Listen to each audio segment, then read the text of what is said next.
Hey guys. Okay, so the last couple of weeks before the end of 2021, I spent my time watching the adaptation of the Robert Jordan books known as Wheels of Time or Wheel of Time. I'm not sure right now.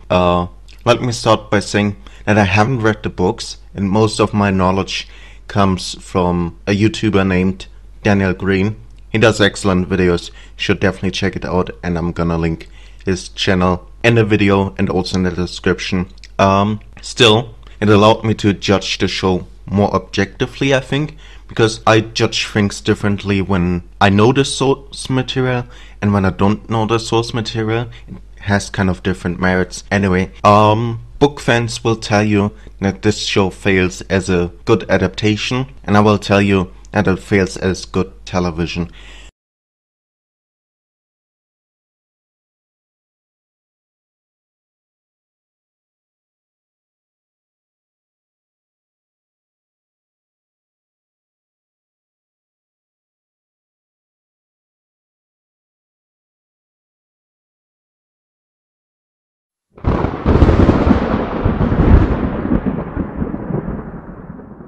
Parent company had bought the license years ago, and now shortly before losing the license they decided to do something with the IP, and with whatever passion went into the project in the beginning must have died out pretty quickly. Like, they acquired the license 10 years ago and it's co-produced by Amazon, but it doesn't come directly from Amazon. And the way is, when you buy the license to a franchise, you only have it for a certain amount of time.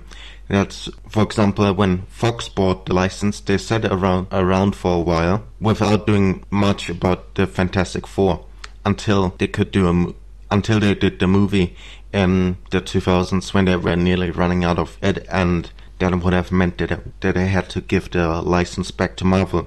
Now, they did the first Fantastic Four movie and it was quite successful, to be honest, so they could do a second one and hold on to the license. The second one wasn't as successful as the first Fantastic Four film, so basically the license was lying on ice again until 2015 when they released another terrible Fantastic Four film. Now, the reason why I'm telling you is because it's exactly like that. The Wheel of Time show was stuck in development hell for quite some time with endless rewrites, castings and stuff like that until they finally had something. And yeah, that's one of the main issues because it feels old, and I will explain it further in this review.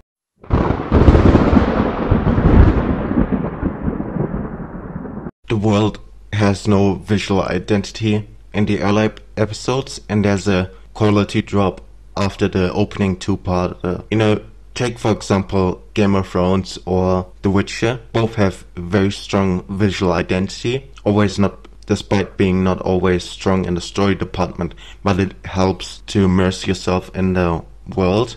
And I bet I could fit in here scenes of Legend of the Seeker and nobody would truly notice the difference. But a positive bone I can throw the show is that the monster design is well done, especially in the early 2 episodes where they use actual costumes. That helps, and like I mentioned previously and stuff like that, it does get better, with the visual identity, with the costumes, with the settings and locations, that at the end it almost looks like its own thing, and not completely outdated.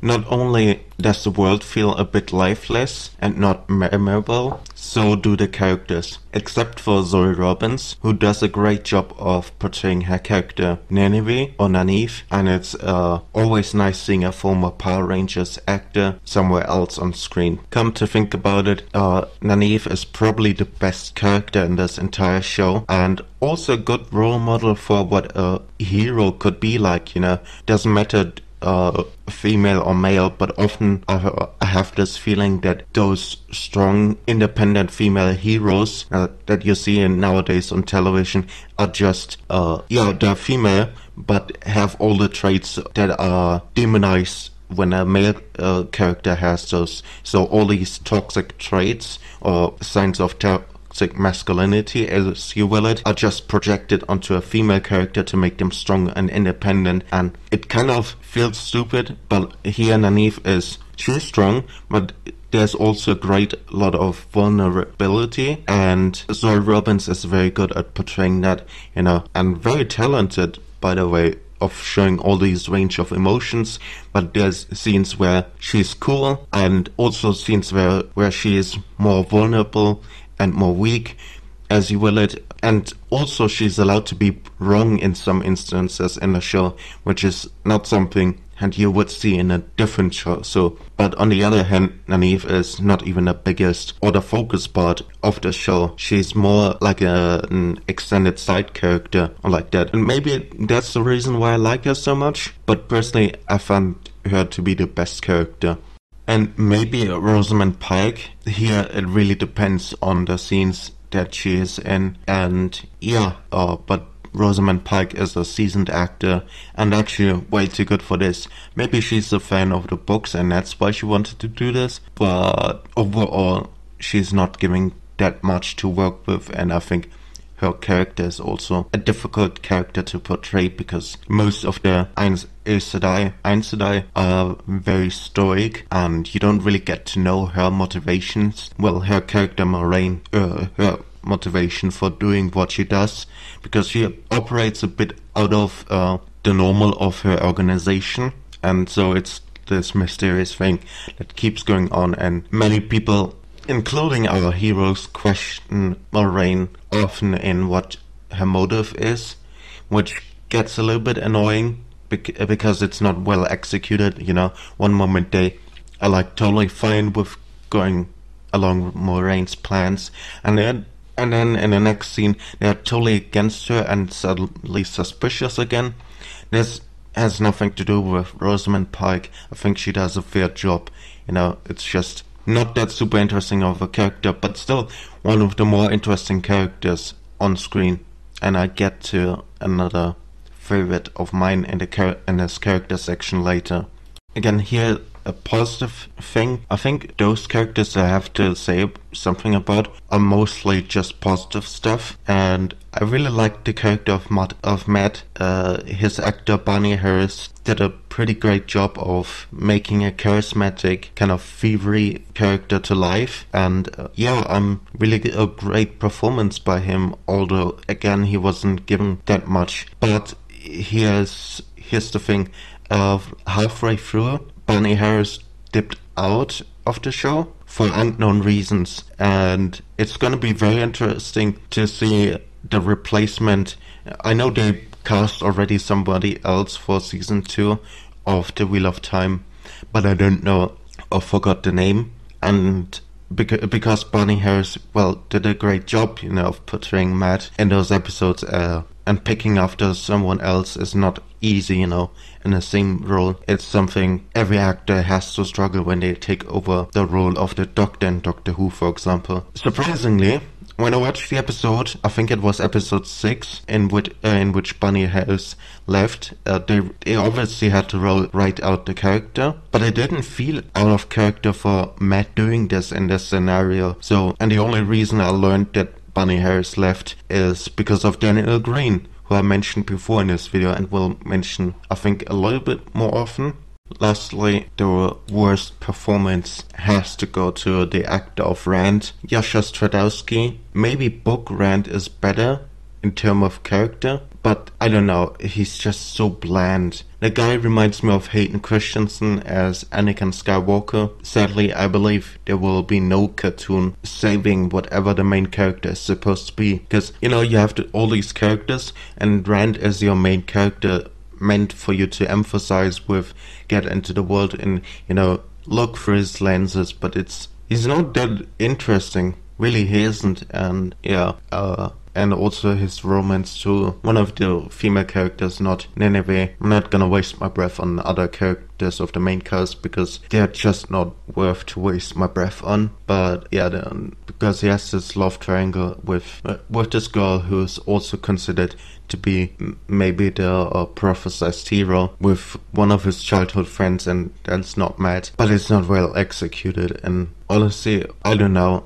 in many appearances Joshua Stradowski is just so flat and wooden in his performance, like he's not interested in the project, and doesn't make it very enjoyable.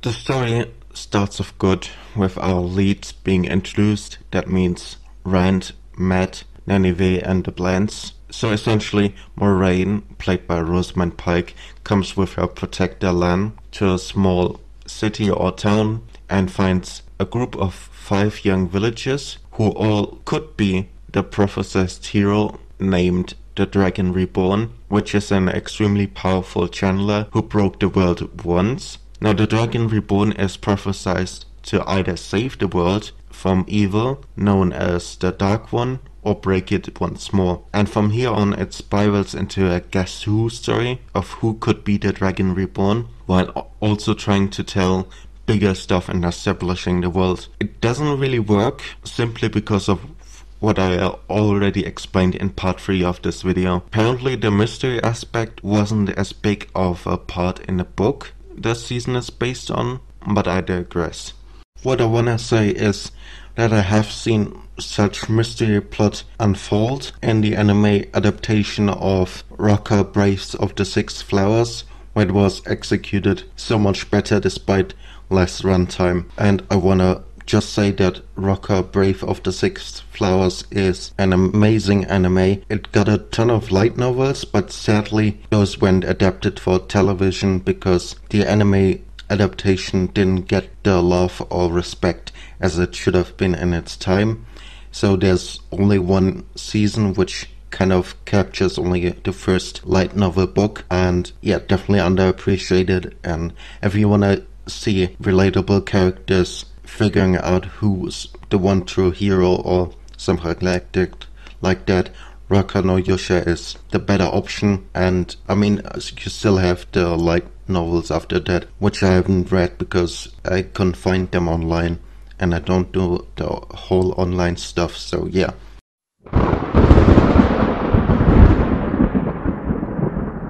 So the last point that I want to make before we reach the conclusion and thus the end of the video is that each episode is around an hour long, but despite that, not much happens, and time is not used to flesh out our heroes beyond the basic characterization in the opening 2 episodes. That means they are pretty much the same in the 8th episode and than they were in the first episode. So that despite everything happening around them, there should be some sort of change in them, but weirdly enough, this change doesn't occur, you know. Maybe it's because it's based on a book series and there's more to come, but you know, there should still be some little moments, you know, and stuff like that. You know, I shouldn't be the one to tell this, but a good story revolves around people that you want to care about, and there are 2 little characters you actually want to care about, in my opinion. And I could also talk about how the 3 male heroes, that means Rand, Matt, and the other one, frequently switch personality from episode to episode. But this review is already going overboard, so I'm just scraping that here at the side and not going to delve deep into it.